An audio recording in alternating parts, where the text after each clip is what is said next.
Assalamualaikum warahmatullahi wabarakatuh. Perkenalkan, nama saya Wianton, nomor 3010141414187 dari kelas IKTC. Di sini saya akan menjelaskan mengenai praktikum acara 2, yaitu tentang pengambilan sampel darah, nekropsi, dan vaksinasi.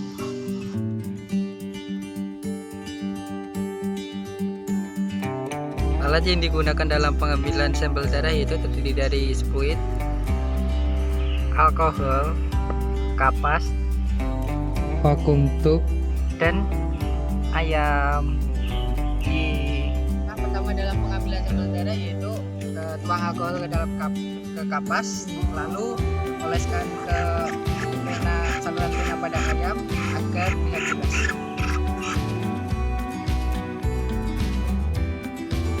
Selanjutnya ambil jarum suntik lalu kencangkan ujung jarum suntik.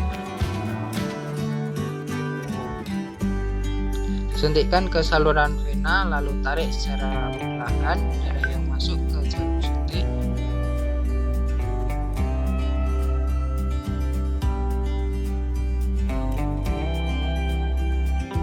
Setelah sampel darah memenuhi jarum suntik, pindahkan sampel darah ke dalam vakum tube.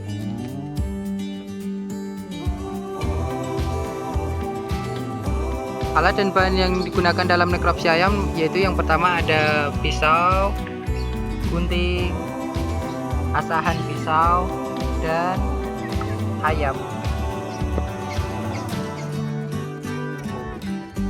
Untuk langkahnya sebagai berikut. Yang pertama, ayam disembelih dengan pisau yang tajam dan memutuskan 3 saluran, yaitu saluran peredaran darah, saluran pernapasan, dan saluran pencernaan.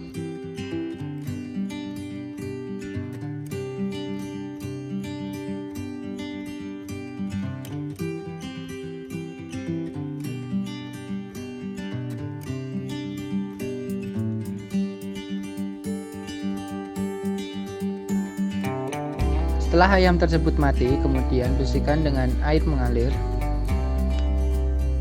Pada ayam yang saya gunakan untuk praktikum, dapat dilihat bahwa tidak ada kelainan sama sekali, seperti kebengkakan dan keluar lendir pada bagian kepala.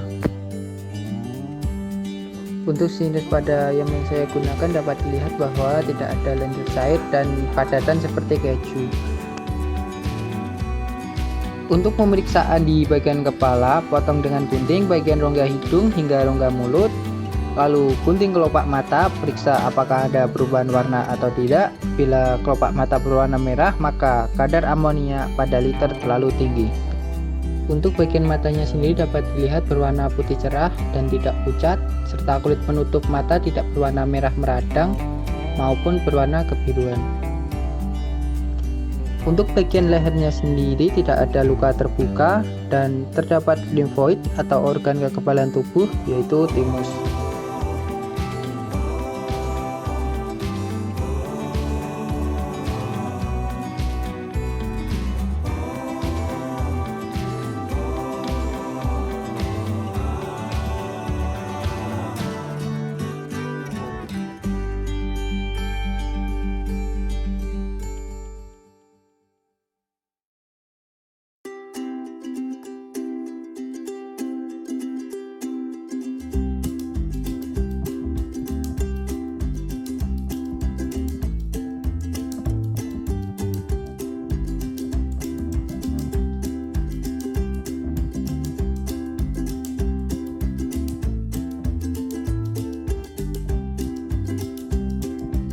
Untuk pemeriksaan rongga dada,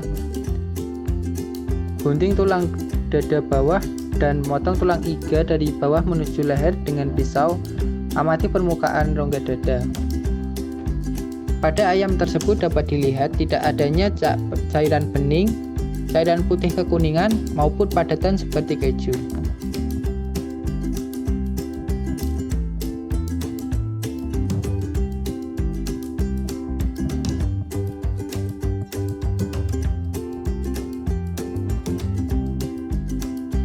Pada pemeriksaan perubahan warna dan isi pada organ pencernaan, hal yang harus dilakukan yaitu pisahkan saluran pencernaan ayam dengan memotong batas antara tembolok dengan proventriculus, lalu tarik secara perlahan Amati apakah ada peradangan atau bintik-bintik pada saluran pencernaan tersebut.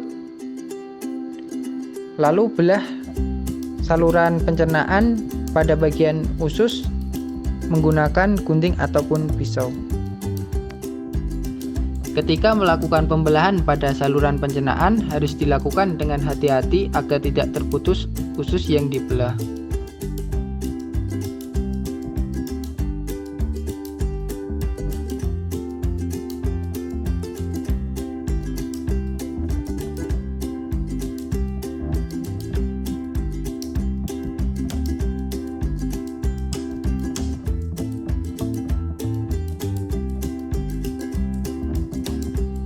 Dapat dilihat kondisi usus sangat baik, tidak terjadi iritasi sama sekali, ditandai dengan usus kondisi bersih dan tidak ada bintik-bintik sama sekali.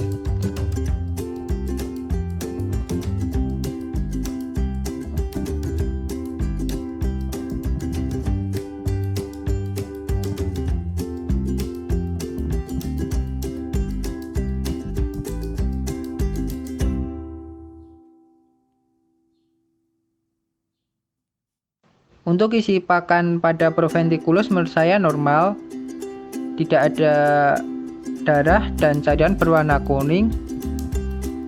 Selanjutnya lapisan proventriculus tersebut juga normal karena sulit dipisahkan dari proventriculus.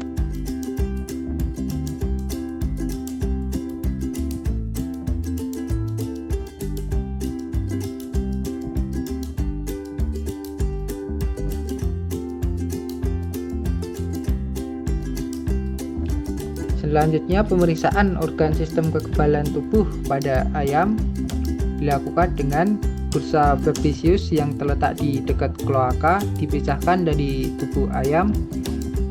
Pada proses pemisahan dilakukan hati-hati agar bursa tidak rusak dan terpotong.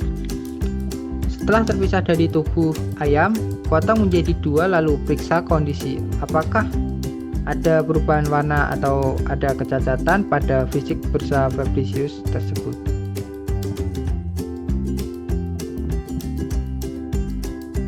Dapat dilihat bursa Fabricius tersebut normal karena tidak membesar ataupun mengecil dan di dalamnya tidak rusak atau meradang.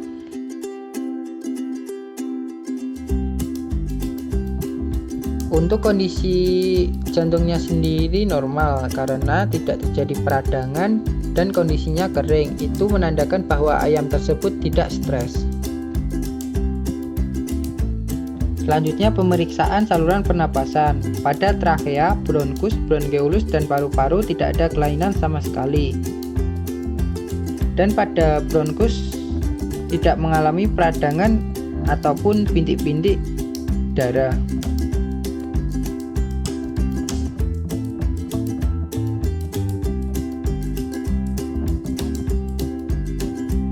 Dapat dilihat paru-paru tersebut dapat mengapung dengan baik di atas air sehingga paru-paru tersebut dalam kondisi yang sehat.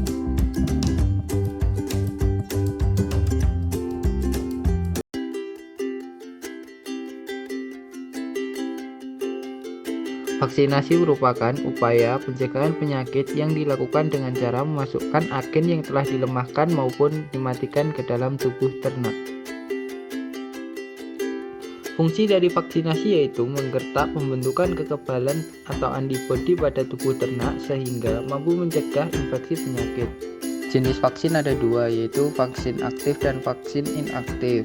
Vaksin aktif merupakan vaksin yang mengandung mikroorganisme hidup yang telah dilemahkan, yang berfungsi untuk menggertak kekebalan tubuh yang bersifat lokal di permukaan mukosa sehingga penyerapan yang terjadi lebih cepat. Umumnya berbentuk kering beku dan harus dilarutkan dengan menggunakan larutan tertentu terlebih dahulu sebelum digunakan.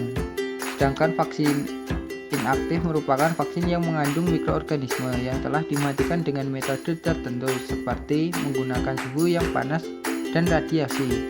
Setelah dimatikan, virus tersebut masih tetap utuh dan tidak rusak, namun kehilangan kemampuan untuk berkembang biak. Vaksin ini berbentuk emulsi cair yang mengandung antigen dan pelarut untuk memperpanjang durasi imunitasnya. Metode pemberian vaksin. Pada vaksin aktif ada 3 metode, yaitu yang pertama ada metode langsung atau secara oral melalui mulut, mata, atau telinga. Yang kedua yaitu metode intramuskular dengan suntik otot dan sayap. Dan yang ketiga dengan metode air minum. Selanjutnya vaksin inaktif. Ada satu metode yaitu metode injeksi intramuskular dan injeksi subkutan.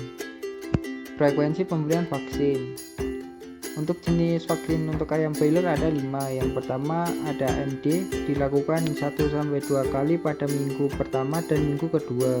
Yang kedua vaksin Gumboro, dilakukan 1 kali pada minggu pertama atau minggu kedua.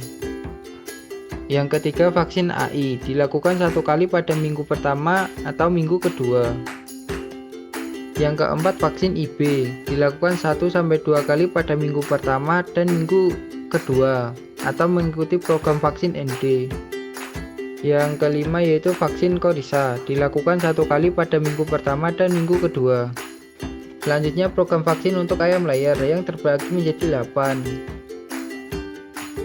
Yang pertama vaksin ND, dilakukan 4-5 kali pada minggu pertama, kedua, keempat, kelima, dan 2-3 minggu sebelum masa produksi. Yang kedua vaksin Gumboro, dilakukan 2 kali pada minggu pertama atau minggu kedua dan 2-3 minggu sebelum masa produksi.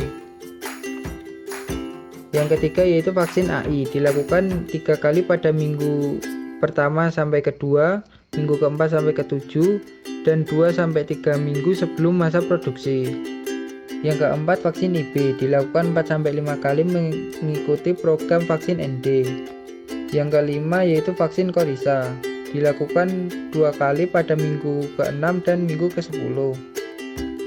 Yang keenam yaitu vaksin EDS, dilakukan 1 kali pada 2-3 minggu sebelum masa produksi.